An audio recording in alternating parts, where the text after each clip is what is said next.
Hey, look what I found. I'm gonna do a Tesla Bjorn tribute. What the heck is this thing? Is this some kind of a weapon? Huh?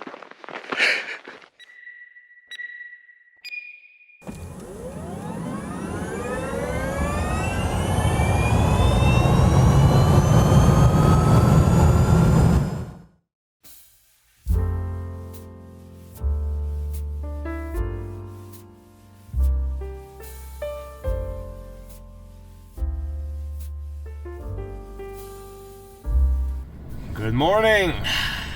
So it's just after 5 a.m. and this is when I plan to get up. I slept well enough and it was fairly comfortable, all things considered. I do want to show you something that's pretty useful with the Kona about camping. So let me turn this around. Okay, so if you have the vehicle on to use climate control, then the displays would also be on. And the Kona, thankfully, has a feature where you can turn off the infotainment display. Let me show you. Let me just tap that. So basically in the display settings, there's a button to turn off the display, and then if you want to turn it back on, you just tap it.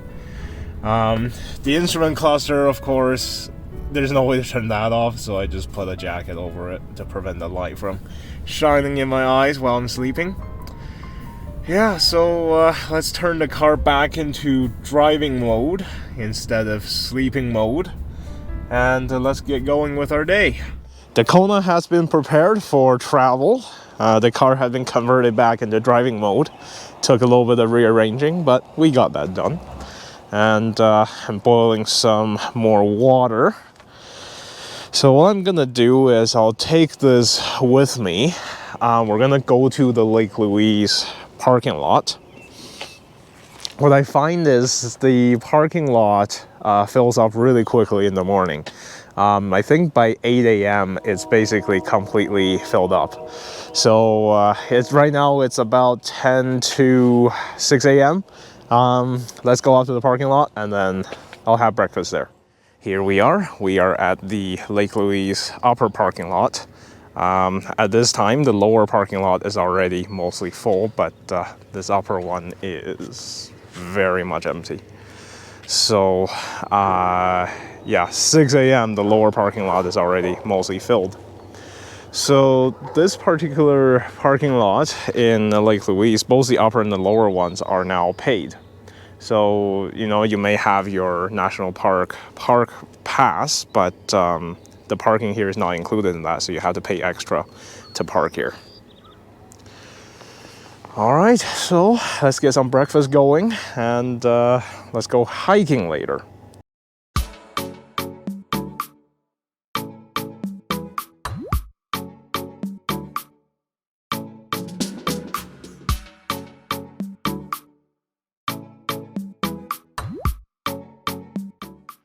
Welcome back.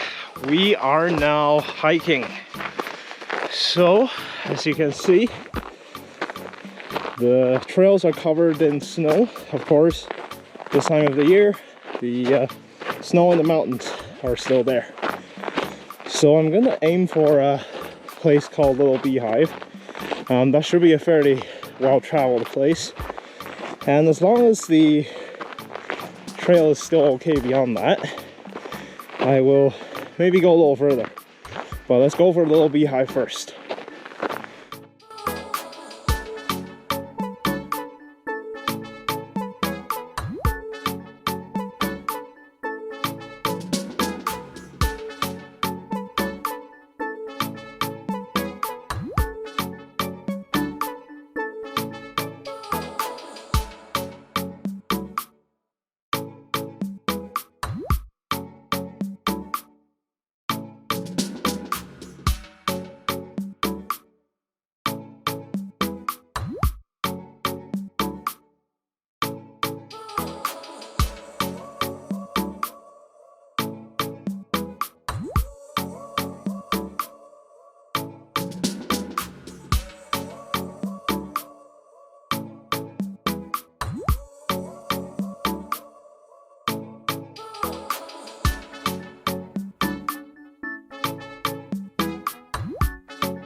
So we are pretty close to little Beehive. We're almost there. Ah, wow. Check out this view. This is a big part of why people hike, for the great view.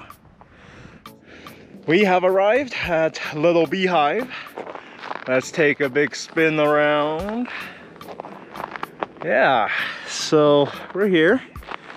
Gonna take a little break. Oh,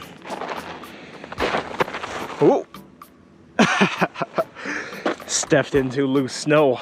My foot sank in. But anyway, like what I shown previously before, the Fairmont is down there, and beyond that, just a little bit, there are those parking lots. Yeah, so gorgeous view. This is Lake Louise. All right, we made it all the way down the mountain. I didn't film anything because coming down is really slippery. I needed both my hands free, so didn't film anything. But now the sun has completely come out. There's a good view of Lake Louise. All right, we're back. Gonna have an apple, and then we'll keep hiking. So this is what I'm talking about. You see, parking lot is completely full. Right now it is 11:30 a.m. So yeah, no more spots left. And also, please don't park like this. Please don't take up 2 spots. Every single one of these is valuable. Just don't park like this, please. Okay, let's have some apple, and then we're gonna keep hiking. All right, we are back in the parking lot with the charging stations. So we're plugged in and charging. So I didn't do any other intense hikes. I just kind of walked around the Lake Louise right beside the frozen lake. And you know, at around 2:30, it's getting really crowded there. So I decided I would leave that area and come back here. So what are we doing next? Well, we're waiting for a bit, and that's because John is coming to join me in the evening. He's probably gonna get here at around 7:15 or 7:30ish in the evening, and we're gonna have dinner together. So from now until then, a couple of hours, I think I'm just gonna chill, since I woke up really early today and did a lot of hiking really early in the day. So gonna have a little bit of food and chill. Hey, John arrived. Yes, so I have arrived. I went from the YMCA Camp Chief Hector to all the way here to Lake Louise. It was about an hour and 20 minutes of drive, and I charged at Canmore for about 15 minutes to top it up. Nice. So I guess we haven't really shown off your vehicle much on our channel, have we? I don't think we have. No, so John drives the BMW i3. Is this a 2016 model with the range extender? Yes, so 2016 model with range extender, and it's 22 kilowatt hour. 22 kilowatt hour. So basically you get the best of both worlds, right? Yeah. You can use fuel as well as you can charge. So yeah, that's good. Yeah, nice to see these two parked beside each other. Well, looks like you got a bit of a treat for us. That's right, these are the 2 Jetson foldable e-bikes. Yeah, so you know, tonight we're going to have dinner, camp, and then tomorrow we're gonna take these puppies out for a ride, and that will be a separate video, so make sure you're subscribed. We have finished our dinner, and we're gonna set up for camping. So now there's 2 of us, and there are 2 vehicles. So you've seen how I prepared everything last night. So this is the current state of John's i3. So as you can see, very similar to mine, lots of stuff in the back. Let's check in with him after he's cleared away all that and prepared a space for sleeping. Well, that didn't take very long, and we're both more or less set up. So let's introduce our setup to you. John will go first. Hello everyone, and welcome to my humble residence for tonight. So before I show everyone my setup, I just want to point out that this is not my typical setup. This is the first time I'm actually using another sleeping bag in replacement of my regular memory foam. So memory foam is what I usually use. It's about this thick, so it gives me a little bit of a buffer between my body and the hard floor of the i3. However, today I will have to make do with this orange backpack because I forgot to bring my memory foam. But on top of that orange sleeping bag, I have a towel that is just to protect my body dirtying the bottom sleeping bag. And then on top of that, I brought my little nifty travel pillow so that my head would be nice and upright. And then on top of that, I actually have the green sleeping bag that I use to tuck myself in nicely throughout the night. And then the most neat feature, I guess, for my setup is this heated blanket that you see here on top of the green sleeping bag. And that covers the majority of my sleeping bag there. And this heated blanket is actually connected to the 12-volt accessory socket of my vehicle. The i3 has 3 of them, and one of them is constantly powered on throughout the night as long as I have a J1772 or a DC fast charge plugged into the vehicle. And I can use this thermometer to change the temperature however I want to. So right now it's set to the maximum temperature, 150 degrees Fahrenheit. And I've been running this blanket for a few minutes now, so it's hovering around 89 to 90 degrees Fahrenheit. Of course, I can adjust it, lower the temperature, or increase the temperature as I see fit throughout the night. Now, I like the heated blanket because unlike a air heater, this heated blanket doesn't result in my nose and my mouth feeling really dry in the morning. However, I do have the computer or the car programmed so that throughout the night it will run the air heater for a total of 3 times, each being 45 minutes in duration. So that would just give the cabin a little bit of a warm-up in preparation for me to wake up. What about your setup? Welcome to my setup. So you've probably seen a little bit of it yesterday, but I haven't really formally introduced it. So basically I have one layer setup, which is a air mattress. So this bad boy can fit so much air in it. This air mattress, it does protrude a little bit out the back, but once I close the hatch, this will go in like that. So I got a pillow, and I prefer to sleep clothed. And the heating, I'm relying on the vehicle's own heating. Yeah, it does get a little bit dry, but I'm okay with that. We are all ready to sleep. So good night, and we'll see you tomorrow morning.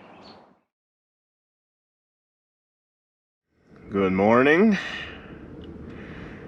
That was a good night's sleep.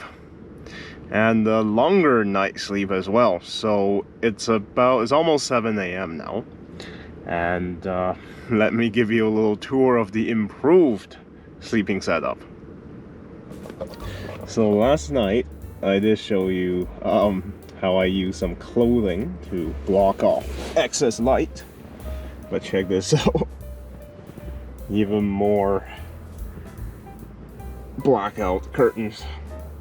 Yeah, so it blocks lights from certain spots, just to make sure they're not shining in my eyes, so that I can sleep properly. Yeah, so John's i3's out there, and again we were here on our own. Nobody else is here. All right, so time to get up, get our cars back into driving condition, and have some breakfast. Boy oh boy, we got our vehicles back into driving order, and we boiled some more water, of course using the 120 volt outlet over there, and we're making some more noodles. Yeah, seafood flavor and spicy Korean flavored. Let's have some breakfast. Breakfast is done, and we're almost ready to go on our bike trip. So the bike video, it will be a separate video, but we just want to show you something quickly.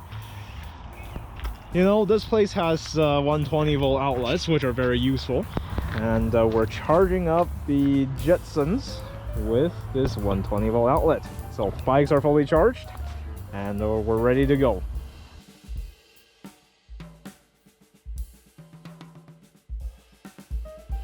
Okay, we're back from the bike trip, and again, that will be a separate video. John will be heading back to Calgary. He will stop at the Shell, right? Yep, the Shell recharge station. Yeah, that's in Cochrane. So I will try to make it to Petro-Canada in Balzac. So that's the Cross Iron Mills one. If I feel like my consumption's really good, I might go for Carstairs or Olds. So we'll see which one I end up at. All depends on the consumption. But I'm aiming for Petro-Canada in Cross Iron Mills. If I can go further, I'll go further. I'm gonna head back to Edmonton through QE2.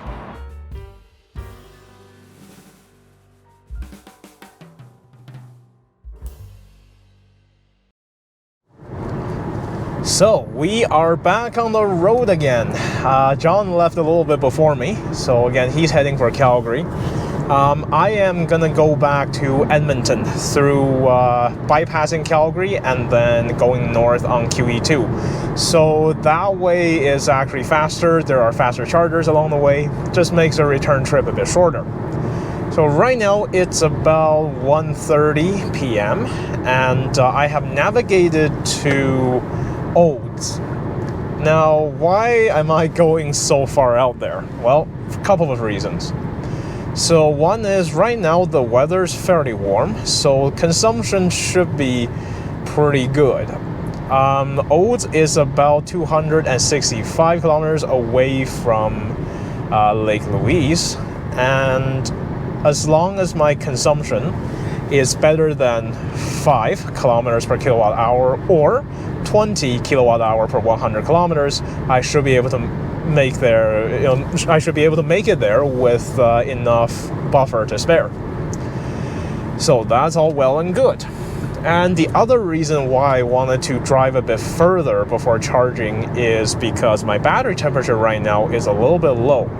So of course the Kona had been parked outside for 2 days, and last night it was kind of cold.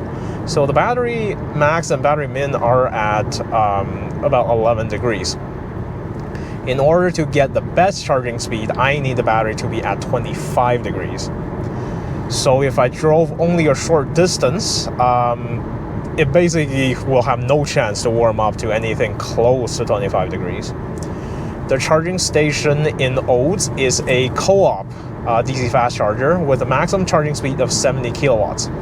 The Kona has a maximum charging speed of 75 kilowatts when the battery is at 25 degrees. Actually, when battery min is at 25 degrees.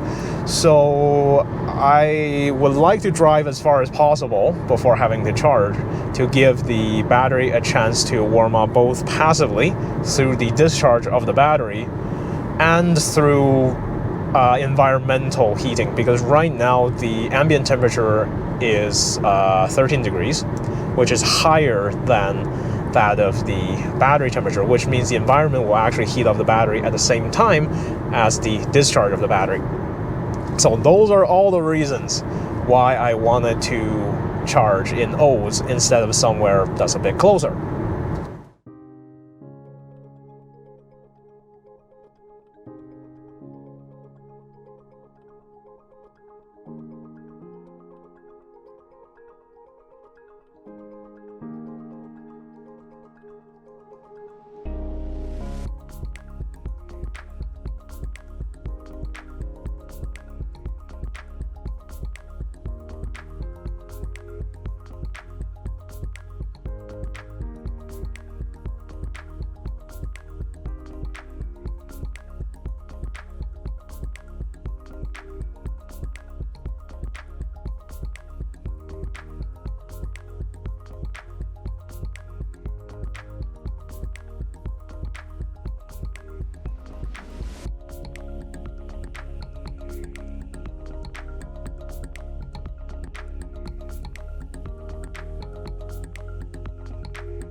Alright, we arrived in Oates,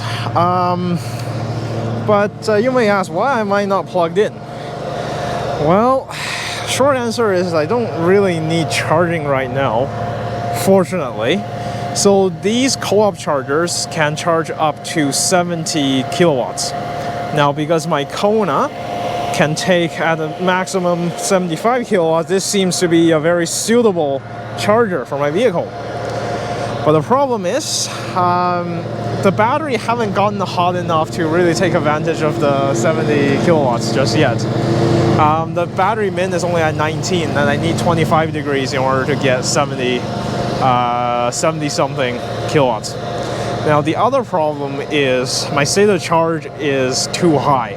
So the Kona is right now at 48% battery, and 70 kilowatt charging speed can only be sustained until 55%, which means there's only a couple of percentages before the charging speed drops to 57 kilowatts. Then by that point, it seems like there's not a ton of difference between one of these 70 kilowatt chargers versus a 50 kilowatt charger. So I'm gonna move on and see if we can go on to either Innisfail or Red Deer and use one of those 50 kilowatt chargers, because it's more worth it to charge with a state of charge that's lower. So let's go do that.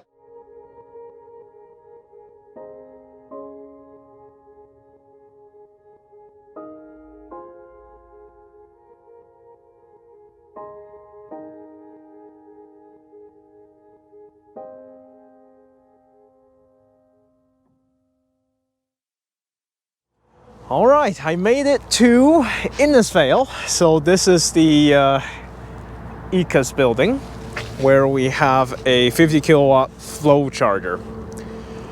I decided to come here because this one was available and free, and I just plugged it.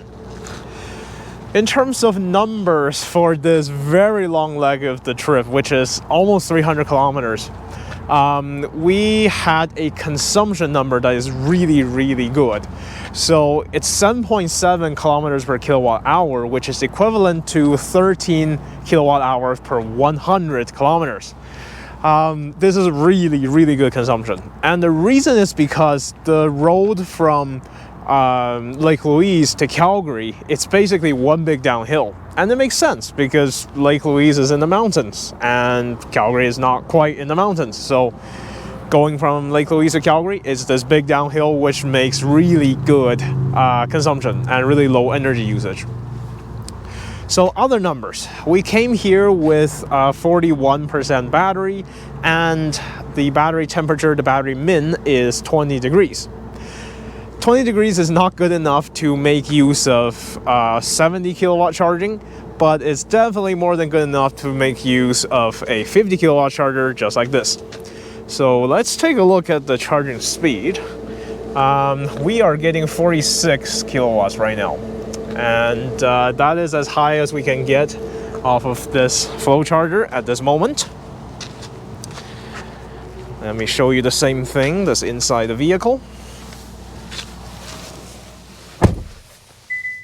Yep, 46 kilowatts. So I'm gonna be here until we get to 80%. That should be enough for me to get to Edmonton and have a little bit of battery left for the next day, so that I don't have to go to Edmonton and then immediately go charge. I can drive for some more distances before I need to charge. So let's take a little break, because that leg from Lake Louise all the way to here is a really long drive, so I need a little break. Look at that, we are at 86% and we're basically done charging. The battery's pretty toasty. Battery min is 31, battery max is 33. The battery cooling didn't have to kick in just because the battery needs to get to 37 degrees before battery cooling kicks in. Yeah, so I'm gonna unplug now, and let's go on the last stretch of our journey, which is to Edmonton.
All right, we are here in Edmonton. This is where we started our trip. So today was 475 kilometers. That was the distance of the trip today, from Lake Louise all the way back to Edmonton. Let's go through some of the numbers. So in terms of consumption, we got 6.5 kilometers per kilowatt hour, and that translates into 15.4 kilowatt hour per 100 kilometers. So that's really good consumption. And we arrived with 49% battery, so plenty of juice left. And in terms of the battery temperature, the battery min is 30 degrees, the battery max is 31, so the battery is still very toasty. So overall, it was a fun 3 days out there in Lake Louise. And the only thing is I haven't taken a shower for the past 2 days, so guess what I'm gonna do when I get home. So I hope you enjoyed our video. Please make sure you subscribe, give us a thumbs up. My name is Solomon, and we'll see you on the next one.